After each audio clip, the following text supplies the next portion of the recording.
My grandparents lived with us when they were in their 70s. They came to live with us in Gastonia from Bryson City.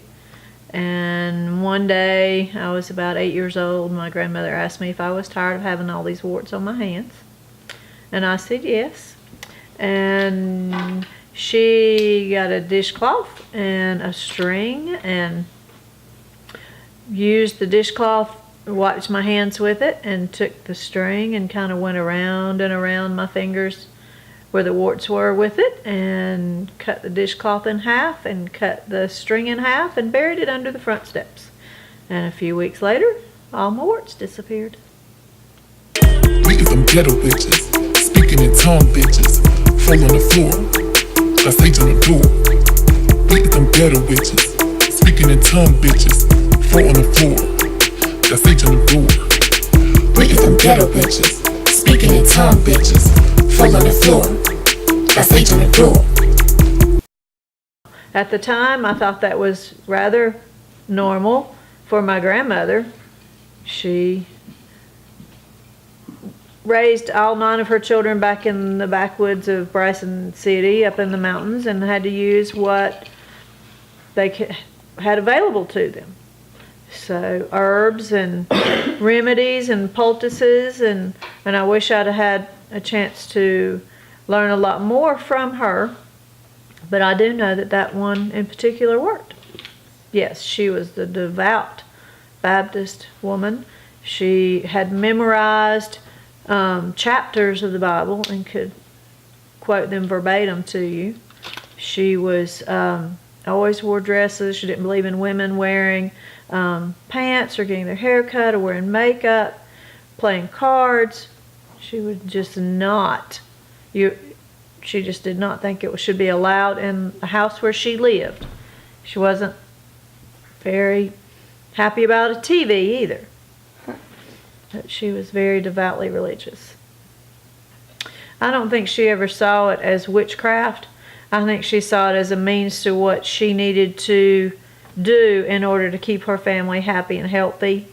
And she was more like an herbologist, and she used medicinal plants and stuff to keep her family well. She had a child that died of pneumonia at a very young age. So obviously the medicinal herbs did not help quite like antibiotics would. But she was much older before she ever went to the doctor the first time. She birthed all of her children at home. It was just, she was way back up in the country and used what she had available to her and what she had learned from her grandparents and parents. Now tell the story about she would only do certain things on Good Friday. She followed the almanac, and she would only plant green beans on Good Friday. It didn't matter how muddy it was, because that was the only time it was going to grow. She would only plant her potatoes in February for some reason, and whatever the almanac said, that's what she followed. What's the almanac? Farmer's Almanac. It's a book that's put out for farmers. Explain what The Farmer's Almanac is a book put out for farmers that they follow, which helps with the growing season. And it has all kinds of information, and I've not seen one in years, but it has all kind of information in there that helps. It's not science-based. It's fact-based and seasonal-based. What other things would you do? When she was young, she made all of her own food. She did churn butter. She knew how to make lye soap. She was a midwife. Her husband was a fire marshal. And they were just good old country folk. Do you remember any other witchy things? Any voodoo things you did? Do you No. have another story? No. I mean, that's all I really remember her doing. Tell about where she was from in the mountains. Like, what was it like? How poor was it?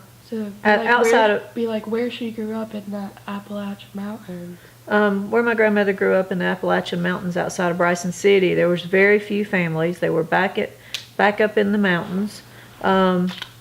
They would rarely go into town, and the town was just a little wide place in the road. I remember her talking one time about there being a big flood down the river that runs right down through the middle of Bryson City, and there's all these bridges across the river, and she saw a baby floating down the river. She said that was something she'd never forget. Had drowned in the flood. Oh, that's dark. Sad. Do you know any sort of spells she would do as a midwife, or what are some things she would do as a midwife? All I knew was she was a midwife.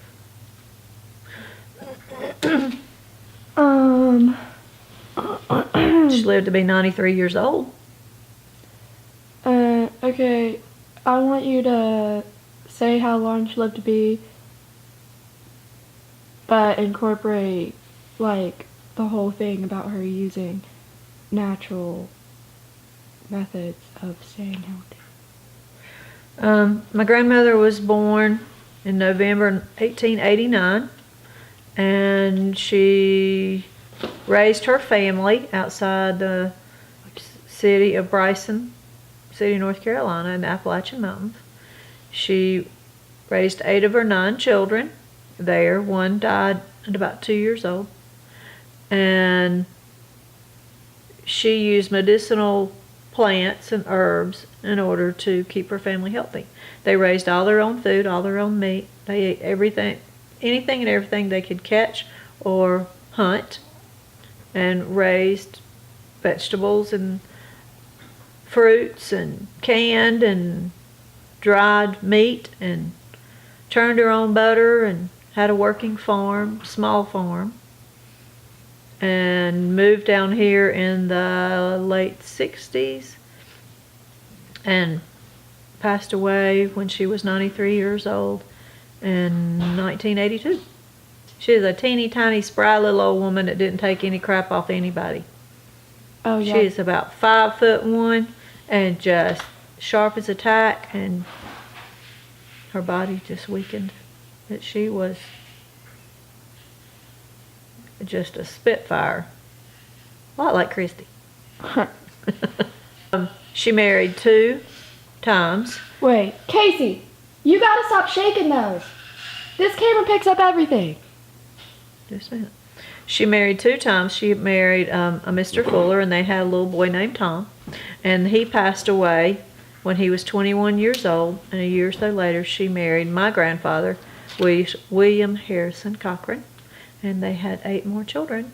And my mom, Willie Bell Goforth, is the youngest of her 9 children. What was it like? Was it a farming community? Or? It was just an old rocky mountain valley